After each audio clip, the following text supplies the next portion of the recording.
Well, we've been talking about all sorts of Christmas gifts on Pulse this week. Gifts for the youngsters, gifts for Mom and Dad. One thing, though, we should keep in mind. It's never the size of the gift that's important, but the spirit in which it's given. One of the world's best-loved Christmas legends tells about a most unusual gift and the very wonderful miracle it wrought. On the eve of the Christmas weekend, we'd like to tell you that story once again, if we may. It begins like this.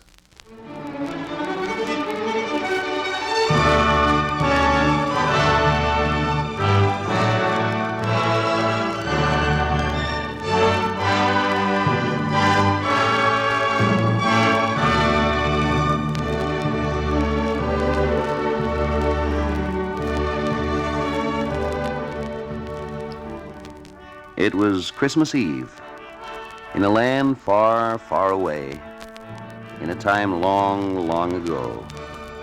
In the town square, all was merriment and revelry, and the villagers sang and danced, and from far and near came entertainers, acrobats, troubadours, and musicians. They came to exhibit their skills and earn a few pennies with which to buy their Christmas supper. Among these entertainers, there was a juggler, a small, ugly, misshapen man. But his hands were agile, his eye was quick, and again the audience applauded as he whirled his shiny plates and balanced a broom on the end of his nose and kept 8 bottles dancing in the air at the same time. Oh, he was a juggler most wondrous to behold, and it was a night to be long remembered.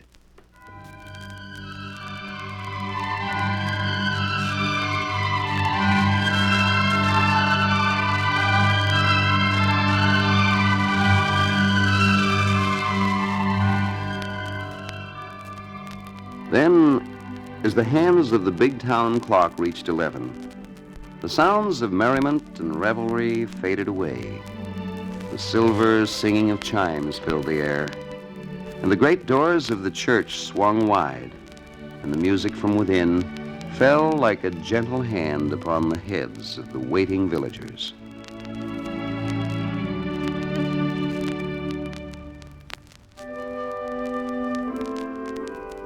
Singly, by couples, the men and women climbed the marble steps into the candlelit warmth of the church.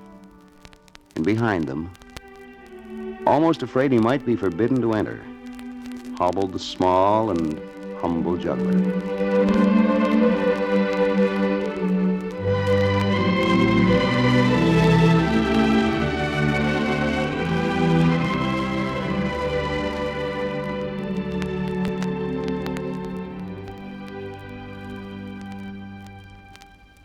In the deep shadows, at the back of the church, the little juggler waited and watched as the kings in their regal robes, and the great ladies with their noble escorts, knelt before the shining altar to offer gifts in the name of the infant child. He watched, and he looked down at his tattered clothes. His hand touched his empty purse, and he knew he had no gift to give. His heart cried out. And tears filled his eyes and streaked his withered cheeks. And then a sudden thought came to the little juggler. He wiped his eyes on a soiled sleeve, and with his head erect, looking neither to the right nor to the left, he walked slowly down the broad stone aisle of the church towards the holy altar. And the kings and the ladies with their nobles and the villagers stared in amazement. They could scarcely believe what they saw, and the sound of music died away. It was almost as though everyone within the church held their breath as the small, ugly juggler approached the altar, kneeled, and spreading out his cloak, brought forth the shiny plates and the chipped and blackened bottles. And his eyes looked up into the gentle eyes of the Virgin Mother. His hands reached down, caught up the plates, and sent them spinning into the air. He made the bottles dance and whirl. Indeed, he seemed possessed of some new magic, for he juggled as he never had before. Silks and satins weren't his. Gold and jewels he had not. But the gift of his art he could give, And on this hallowed eve, he gave it most humbly from his heart. And behind him rose the murmur of voices. Who had allowed this wretch to enter the church? Why was he permitted to ply his trade there at the very altar of our Lord? And hands reached out to stop him. Angry hands. The villagers pressed forward when suddenly within the church, there was a light of blinding brilliance. And as it grew to even greater brilliance, a miracle occurred. Yes, as the villagers watched, as the kings, the ladies, and the nobles stood transfixed, the figure of the Virgin Mother stirred. Her hand moved slowly downward until it rested on the bowed, still head of the small and ugly juggler. And the juggler lifted his eyes, and there was a light around his head. And then the Virgin Mother withdrew her hand, and the sound of music filled the church, filled the very night with its magnificence and glory.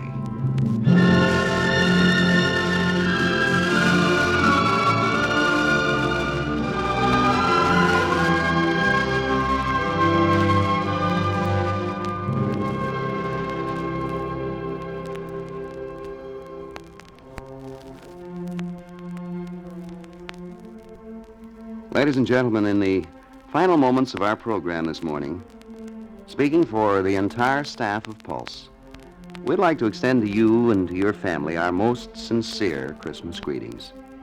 This pre-holiday week has been a warm and wonderful experience for all of us, and we hope that we have brought you a large measure of the happiness and color and excitement of the season. Meantime, I'll be back again on Monday morning at 6:30, full of turkey, and probably wearing a purple tie. But nonetheless, we'll be here at 6:30 a.m. with Pulse. Until then, this is Bill Cullen, and again, have a happy, happy Christmas.